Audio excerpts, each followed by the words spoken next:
C'est une très, très belle journée aujourd'hui. Il y a des gens qui vont répéter que ça va mal à Québec, puis ça va mal pour faire des affaires. Or, il n'y en est rien.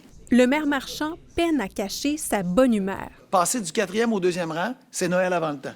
En considérant les charges fiscales, la main-d'œuvre, les coûts d'installation, d'énergie et de transport, ça coûte globalement moins cher opérer une entreprise à Québec qu'ailleurs. La ville arrive au 2e rang parmi 15 villes canadiennes selon une étude de la firme KPMG. Elle gravit 2 échelons par rapport au précédent exercice réalisé en 2021. C'était important pour nous qu'on grimpe au classement. Ça grimpe particulièrement en termes de charges fiscales. Québec est passé du 11e au 6e rang à l'échelle canadienne. C'est la hausse limitée de la croissance des taxes. Facile de dire ça va mal. Il y a des gens qui disent ça depuis des semaines. Il y a des gens qui vont dire ça jusqu'aux élections.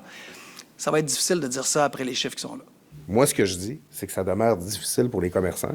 L'opposition nuance la bonne nouvelle. À Québec, là, on a encore besoin de s'occuper de nos artères commerciales, on a encore besoin de s'occuper de nos commerces. Quand J.A. Moisan ferme, c'est pas parce que le monde se soit mis à commander leur jambon en tranches sur Amazon. Il n'y a pas de quoi se péter les bretelles, finalement. C'est-tu compliqué ici pour les commerçants? C'est-tu compliqué de faire des grands projets de logement, des grands projets d'infrastructure? La réponse, c'est oui. Ça fera pas taire les commerçants, ça c'est sûr et certain. La Chambre de commerce, elle, salue les résultats de l'enquête.